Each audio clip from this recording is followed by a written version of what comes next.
হবে আমাদের second session. সেখানে থাকবে একজন নতুন মেন্টর এবং তিনি আমাদের পার্টিসিপেন্টসদের সঙ্গে মানে টপ 50 পার্টিসিপেন্টসদের সঙ্গে আলোচনা করবেন একটি নতুন বিষয় নিয়ে। তাহলে চলুন আলাপ পর্ব সেরে নেওয়া যাক।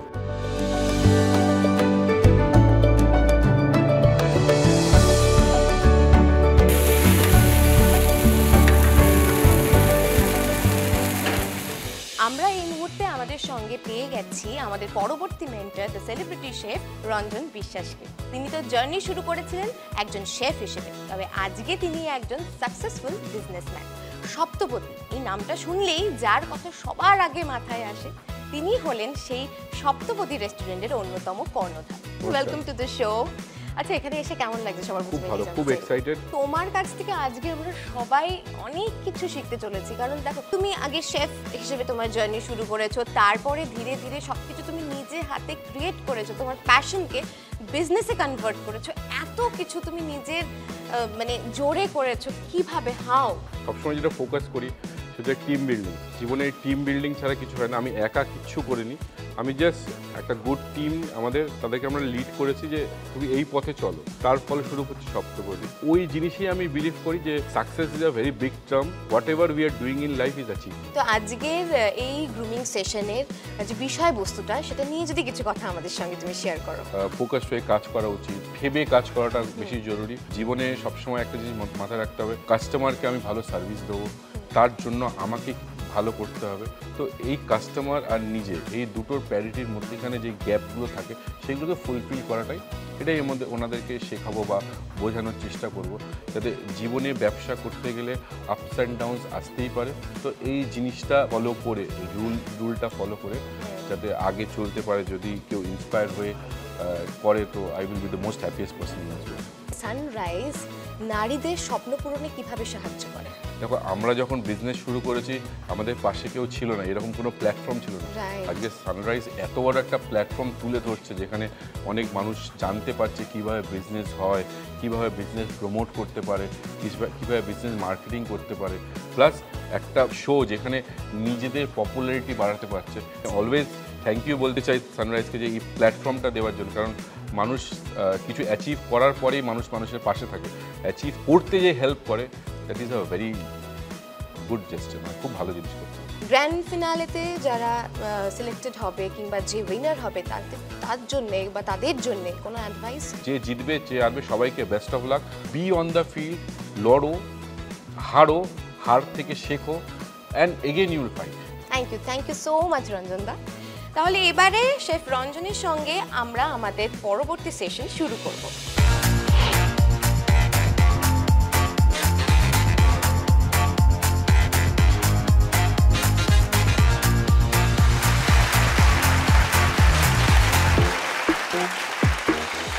নমস্কার সবাইকে, আমি শেফ রঞ্জন বিশ্বাস। আমাদের একটা রেস্টুরেন্ট আছে, রেস্টুরেন্টের নাম সপ্তপদী, হয়তো সবাই জানেন।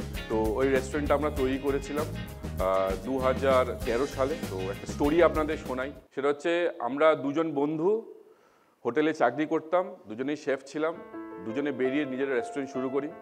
প্রথম রেস্টুরেন্ট যখন আমরা শুরু করি সেটা ছিল স্বামী বিবেকানন্দর যে বাড়ি বিধান সরণি, তার ঠিক উল্টো দিকে। ওই রেস্টুরেন্টটা যখন আমরা শুরু করি আমাদের কাছে কিছু ছিল না। আমার যে বন্ধু সে নিজের সোনার গয়না, মায়ের সোনার গয়না বিক্রি করে রেস্টুরেন্ট শুরু করেছিল। আর আমি 5 বছর 6 বছর চাকরি করে যেটা ইনভেস্টমেন্ট করেছিলাম, খুবই সামান্য একটা সীমিত ইনকাম, ওটা থেকে দুজনে মিলে আমরা রেস্টুরেন্ট শুরু করি। রেস্টুরেন্টটা যেই বছর শুরু করি আমরা কিছু ক্যালকুলেশন করিনি, আমাদের খালি আবেগ ছিল, ভালো খাবার বানাতে পারি, চলো রেস্টুরেন্ট শুরু করি। তো ওই আবেগ নিয়ে আমরা নেমে পড়েছিলাম। কিন্তু at certain point of time 1 বছর পরে সেই রেস্টুরেন্টটা বন্ধ হয়ে যায়। কারণ সেই সময় খালি আমরা খাবার বানাতেই জানতাম, আর কিছু জানতাম না। আমরা জানতাম না কি করে ক্যালকুলেট করা হয় সেল, কি করে ক্যালকুলেট করা হয় কস্টিং, কি করে রেমুনারেশন আমাদের স্টাফদের দেওয়া হবে, কি করে রেন্টাল দেওয়া হবে, এগুলো আমাদের কিচ্ছু মাথায় ছিল না। But that was a lesson. তখন আমাদের হেল্প করতে কেউ ছিল না, কেউ আমাদের হেল্প করে, ইভেন আমাদের বাড়ির লোকও আমাদেরকে কোনো সাপোর্ট করেনি। আমরা দুজনের সাপোর্ট ছিলাম। সেইখানে আমরা রেস্টুরেন্ট বন্ধ করে দিই। আজকের ডেটে আমাদের কলকাতায় 5টা শাখা, এবং আমরা নতুন পুরীতে একখানা শাখা খুলেছি। আজকের ডেটে সানরাইজ আপনাদের একটা প্ল্যাটফর্ম দিচ্ছে যেখান দিয়ে আপনারা কিছু দেখাতে পারছেন। খুব গ্রেটফুল হবো যে সানরাইজের ওপরে যে এই প্ল্যাটফর্মটা দিচ্ছে, যেটা আপনারা নিজেরা কিছু করে দেখাচ্ছেন। তো সানরাইজের জন্য জোরে হাততালি হবে।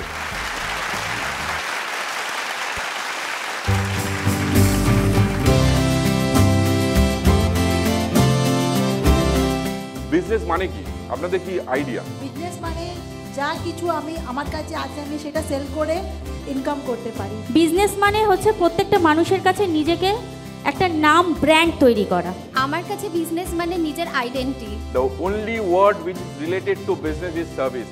সার্ভিস যদি আপনি না দেন, you won't get anything in life. আপনি যেই কাজটা যখন করতে যাবেন, it should be different from others. Business is not at all very easy, but it is not difficult.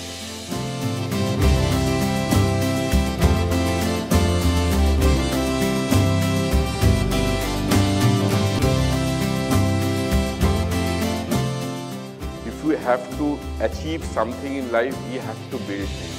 আপনার বন্ধু বান্ধবের মধ্যে পাঠান ওই প্রোডাক্টটা করে যে এইটা আমার প্রোডাক্ট মার্কেটে কেমন চলবে একটু বলো। How it will run in the market. তুমি কি পছন্দ করবে? তুমি কি শীতকালে বা গ্রীষ্মকালে বা বর্ষাকালে এই খিচুড়িটা খেতে পছন্দ করবে? আসবে, get a positive feedback, get a negative feedback, work on that.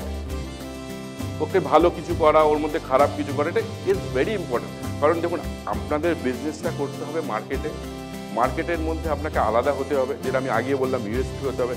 সেই প্রোডাক্টটা মার্কেটে বিক্রি করতে হবে। যে বিক্রি কারা করবে? কনজিউমার বা যারা গ্রাহক।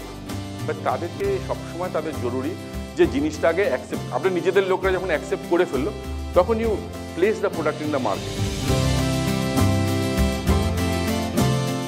আপনি যেটা বলছিলেন যে একটা রান্না যখন আমি করব, মানে মাংসটার আমার এরকম দাম, একটা মশলা এরকম দাম, সেটা যখন আমি টোটাল করছি, তারপরে কতটা মার্জিন রেখে আমি তার দামটা সিলেক্ট করব। কিচেনে যে গ্যাস ইউজ করছেন তার একটা কস্ট আছে, আপনার লেবার যেটা আছে সেই লেবারের একটা কস্ট আছে, আপনি যে লেবারটা দিচ্ছেন তার একটা কস্ট আছে, তারপরে প্রফিট। আপনাদের বিং আ স্টার্ট আপ, আমার মনে হয়, এটা আমার personal feel, 5 to 7% is good enough initially. If you want to do a business, you want to grow yourself in your life, you have to sacrifice something. Chef Ranjan বিশ্বাস, যার কাছ থেকে আমি পুরো মার্কেটিংটা, বিজনেস মার্কেটিং যেটা, সেটা আমি জানতে পেরেছি এবং কিছুটা হলেও শিখতে পেরেছি। সপ্তপদীর ওনারের কাছ থেকে শিখলাম একটা স্মল ইনভেস্টমেন্ট থেকে কিভাবে আমরা সেটাকেই কেন্দ্র করে আস্তে আস্তে স্টেপ বাই স্টেপ কিভাবে আমাদের বিজনেসের জায়গাটা খুব সাকসেসফুল হতে পারে।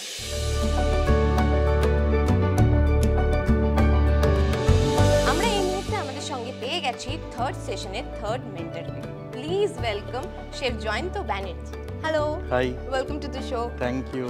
তো আজকে এখানে এসে কেমন লাগছে? খুবই ভালো লাগছে।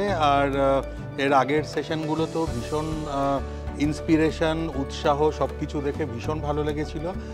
আজকে নিজেও জানি না কতটুকু জানি, বাট যতটুকু জানি তার থেকে কিছুটা ওনাদের সঙ্গে শেয়ার করতে পেরে আশা করি ভালো লাগবে এবং মনে হয় ওদের কিছুটা হলেও কাজে আসবে বিষয়টা, যেটুকু আমি ওদেরকে বোঝাতে পারবো। জয়ন্তদা, আজকের গ্রুমিং সেশনের বিষয়বস্তু নিয়ে তোমার কাছ থেকে কিছু জানতে চাই। আমার পার্টে পড়েছে খাবারের প্রেজেন্টেশন অ্যান্ড গার্নিশ। মানে আমরা যদিও জানি যে টেস্টটা ভীষণ ইম্পর্টেন্ট কোনো খাবারের, কিন্তু at the same time presentation গার্নিশটাও ভীষণ ইম্পর্টেন্ট, সেটা আলাকার্টের প্লেটিং হোক, বুফের খাবার হোক, সবেতেই।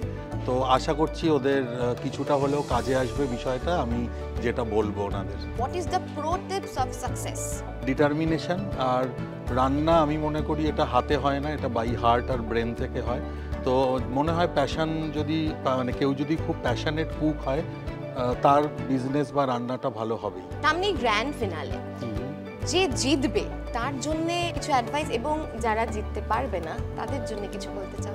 আজকের প্ল্যাটফর্ম অবধি যারা পৌঁছেছে তারা সবাই উইনার, কারণ প্রথম সিলেকশন থেকে যারা বাদ হয়ে গেছে তারপরে এরা এসছে। যেহেতু এটা কম্পিটিশান, ফার্স্ট সেকেন্ড থার্ড আমাদেরকে করতেই হবে, কিন্তু আমার মনে হয় ফার্স্ট সেকেন্ড থার্ডটা এই ক্ষেত্রে ম্যাটার করবে না। প্রত্যেকেই ভীষণ ইন্সপিরেশন নিয়ে এসছে এবং প্রত্যেকে ভালো কাজ করছে। তো এটা করে এগিয়ে যাক, এই নয় যে শুধু এটাতে হলাম না, পরে তো আরও কোনো প্ল্যাটফর্ম আসবে যেটাতে হবে। থ্যাংক ইউ সো মাচ জয়ন্তদা। ওয়েলকাম। আমরা এবারে শেফ জয়ন্তর সঙ্গে চলে যাব আমাদের পরবর্তী সেশনে। টপিক হচ্ছে আমার প্রেজেন্টেশন অ্যান্ড গার্নিশ, ভীষণ ইম্পর্টেন্ট টপিক। আমরা খাবারে ডেফিনেটলি স্বাদের একটা ব্যাপার থাকে, যে স্বাদ খারাপ হলে খাবার আমরা খেতে পারি না। At the same time presentation and গার্নিশও কিন্তু ভীষণ ইম্পর্টেন্ট। তো আমরা একটু ডিসকাস করি প্রেজেন্টেশন অ্যান্ড গার্নিশ নিয়ে, ঠিক আছে? আমি কতগুলো স্লাইড আপনাদের সুবিধের জন্য প্রিপেয়ার করেছি। এখানে আমি একটা ওয়েস্টার্ন খাবারের প্রেজেন্ট করেছি। ডিশটার নাম শেপার্ডস পাই। আমরা অনেক বছর আগে যেইভাবে প্রেজেন্ট করতাম, যেইভাবে গার্নিশ করতাম খাবারের, বছরের পর বছর কিন্তু ধীরে ধীরে সেগুলো পাল্টেছে, চেঞ্জ হয়েছে। সেটা আমি অন্তত আপনাদের দিয়ে বুঝতে পারি। তো একটা বিগ রাউন্ড অফ অ্যাপ্লজ নিজেদের জন্যে, ভীষণ জোরে একটা হাততালি। আমার খুব ভালো লেগেছে যে আপনাদের মধ্যেও এই জিনিসগুলো এসছে, যে তথাকথিত বা গতানুগতিক খাবার রান্না করে প্লেটিং করব না, তার একটা প্রপার গার্নিশ করব।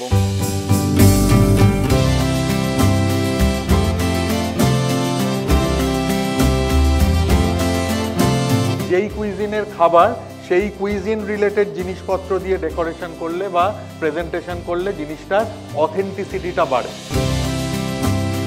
শুদ্ধ অ্যাকম্পানিমেন্ট হিসেবে আমি ঝুরি আলু ভাজা রেখেছি, অ্যান্ড সাইডে একটা অনিয়ন রিংয়ের মধ্যে ধনেপাতা কাঁচা লঙ্কা দিয়েছি। That's it. প্রেজেন্টেশন বা গার্নিশ কিন্তু আলা কার্টে অ্যান্ড বুফে দুটোর জন্যই ইকুয়ালি ইম্পর্টেন্ট। কন্ট্রাস্টটা যদি আপনার ব্রেনে থাকে, যে কোনো খাবারের প্রেজেন্টেশন দুর্ধর্ষ হবে।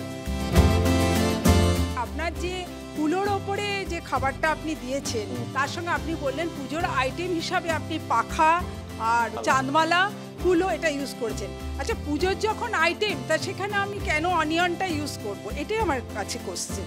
পুজো মানে পুজোয় দেওয়া খাবার নয়, সেখানে অবশ্যই পেঁয়াজ থাকবে না। এটা হচ্ছে দুর্গা পুজোর স্পেশাল একটা স্টার্টার, তার প্ল্যাটার, সেই জন্য তাতে পেঁয়াজ আছে। তবে অবশ্যই এটা খুব ভালো কোয়েশ্চেন। নিরামিষ খাবারে, যেহেতু অনেক ক্ষেত্রেই আমরা এখনও পেঁয়াজ রসুনটাকে আমিষ ধরি, সেই ক্ষেত্রে পেঁয়াজ দিয়ে নিরামিষ প্লেটিংটা না করাই ভালো। স্যার, আমি যদি কোনো তরকারিতে ধনেপাতা বেটে দিই, তার মধ্যে কি বাটারটা ইউজ করা যাবে? মানে অ্যারোমাটা চলে যাবে না তো ধনেপাতা? করবেন না। সর্ষের তেল, ধনেপাতা এমন একটা ফ্লেভার যেটার সঙ্গে বেস্ট যায় সর্ষের তেল। প্লেটিং গার্নিশিংয়ের মাধ্যমেই আমরা খাবারটাকে ডেকোরেট করে যদি প্রেজেন্ট করতে পারি, তাহলে সেটা হলো মানুষের কাছে আরও অনেক বেশি গ্রহণযোগ্য হবে বলে আমার মনে হয়। তো সেটার থেকে শিখে আমি আমার ব্যবসাকে মনে করি যে আমি অনেক অনেক বড় জায়গায় নিয়ে যেতে পারবো। আর এর জন্য আমি সবচেয়ে আগে ধন্যবাদ জানাবো সানরাইজ আজকের অন্নপূর্ণাকে, যে আমাকে আজকে এই প্ল্যাটফর্মটাতে এনে দাঁড় করিয়েছে। We are very grateful to sunrise pure আজকের অন্নপূর্ণা এইটা সাপোর্টটা করার জন্য আমাদের মতো মহিলাদেরকে। প্রতিযোগীরা আজকে শিখলেন, জানলেন, বুঝলেন যে তারা এই প্রতিযোগিতায় কিভাবে এর পরে এগিয়ে যাবে। শুধু তাই নয়, এই প্রতিযোগিতার পরেও তারা তাদের জীবনে লক্ষ্য পূরণের উদ্দেশ্যে কিভাবে এগিয়ে যাবে সেটারও ধারণা কিন্তু তারা পেলেন। তবে এই প্লেটিং, এই রান্না, এসব শুনে না আমার বড্ড খিদে পেয়ে গেছে। তাহলে চলুন আমাদের টপ 50 পার্টিসিপেন্টদের তৈরি করা রান্না তারা কিভাবে তুলে ধরেছে সানরাইজ পিওরের সোশ্যাল মিডিয়া প্ল্যাটফর্মে, সেটা আমরা এখন দেখে নিই।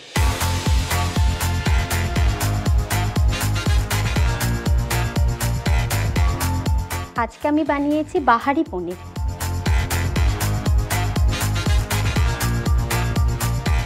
আমার আজকের রেসিপির নাম সানরাইজ স্পেশাল করলা সুন্দরী মোমো। আমার আজকের রেসিপির নাম চিকেন শিক মালাই।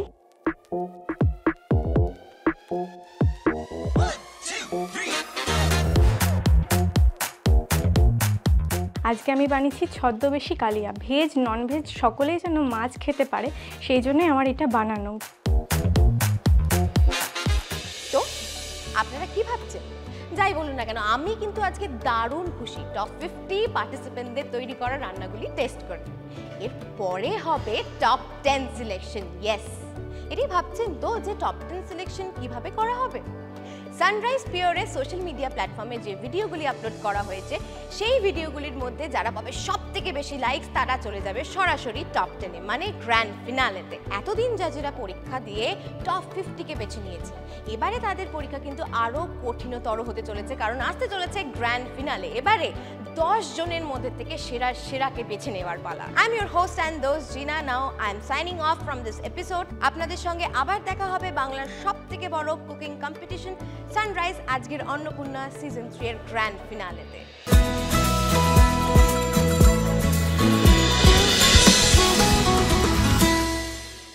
সানরাইজ আজকের অন্নপূর্ণা সিজন 3 এর গ্র্যান্ড ফিনালে।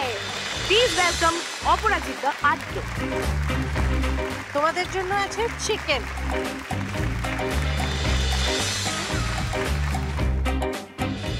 কিন্তু আজকের সেরা কে?